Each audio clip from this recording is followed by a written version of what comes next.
அங்கே இருக்கும்போது சினிமா தொடர்பான நிகழ்ச்சிகளை தான் பண்ணக்கூடிய வாய்ப்பு பாலாஜி கிடைச்சதா? எப்படின்னா வாட்டி நான் பார்த்த செலிபிரிட்டி ஃபஸ்ட்டு நான் பார்த்து ஆஹா இவர் நம்ம கூட உட்காந்து இட்லி சாப்பிட்றாருன்னு நினச்சது வந்து பாக்யராஜ் சார். பாக்யராஜ் சார் அந்த செம்மொழி மாநாடு நடந்தது கோயம்புத்தூரில். ஸோ அதுக்கு வந்து இருக்கிற எல்லா பெரிய ஆளுங்களும் கோயம்புத்தூரில் தான் இருந்தாங்க. கோயம்புத்தூரில் நாங்கள் தான் ஒரு ஹாப்பனிங் ஸ்டேஷன் மாதிரி எல்லா யங்ஸ்டர்ஸு. அதில் நான் வந்து ஒரு பிராண்ட் மாதிரி ஆகிட்டேன்.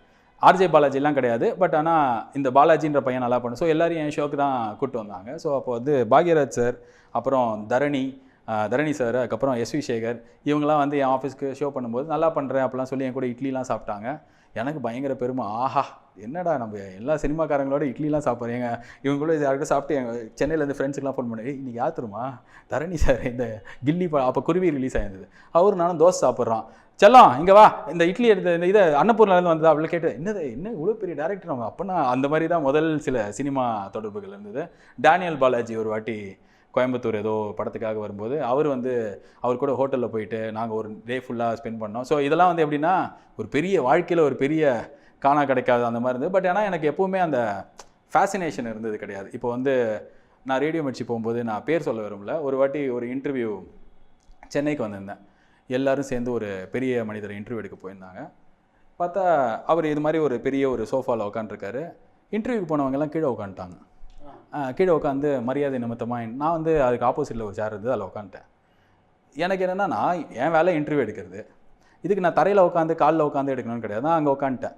திரும்பி வெளில வந்ததுக்கப்புறம் பார்த்தா என்ன ஒரு பெரிய குற்றவாளி மாதிரி என்னது அப்படின்னா இல்லைங்க நான் வந்து அப்போ எனக்கு 23 வயசோ 24 வயசோ எனக்கு அதெல்லாம் தெரில. எனக்கு வந்து நம்ம வேலையை பண்ண போயிருக்கோம். So I have to be equal to. So எனக்கு அந்த நேரத்தில் ஒரு எக்ஸைட்மெண்ட் இருந்தது. பட் ஆனால் இந்த சினிமாக்காரங்க பார்த்துட்டு ஏன்னா ஒன்ஸ் அவங்கள பயங்கரமாக அந்த வர்ஷிப் பண்ண ஆரம்பிச்சிட்டாலே நம்ம வந்து அப்ஜெக்டிவாக கேள்வி கேட்க முடியாது.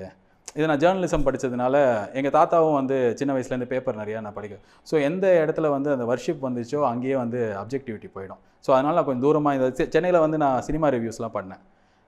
120 ரூபாய்ன்ற ஒரு ஷோ. ஸோ அந்த டைம்லேயே நான் வந்து ரொம்ப தெளிவாக இருப்பேன், சினிமாக்காரங்களோட ஃப்ரெண்ட்ஷிப் வேணாம். இப்போ அப்படி இருந்ததுன்ற பட்சத்தில் இப்போ நீங்கள் நல்லா தெரியும், நீங்கள் படம் எடுக்கிறீங்கன்னா அதை பற்றி என்னால் பேச தயக்கமாக இருக்கும். ஸோ எனக்கு என் வேலைக்கு அது கரெக்டாக இருக்குன்னா கொஞ்சம் தூரமாகவே தான் இருப்பேன். அந்த டைம் எக்ஸைட்மெண்ட் முதல் பாக்யராஜ் சாரோட நான் வந்து உட்காந்து சாப்பிட்டேன்னா அதுதான் எனக்கு ஞாபகம் இருக்கிற மெமரி. அவருக்கு நான் சென்னை வந்ததுக்கப்புறம் ஞாபகம் வந்து நீங்கள் அந்த கோயம்புத்தூர் ஆமாம் சார் அவருக்கு ஞாபகம் இருந்தது. அவர் ஞாபகம் வச்சுக்கிற மாதிரி ஒரு இன்டர்வியூ எடுத்தோன்றது தான் சினிமா மெமரி, ஃபஸ்ட்டு மெமரி.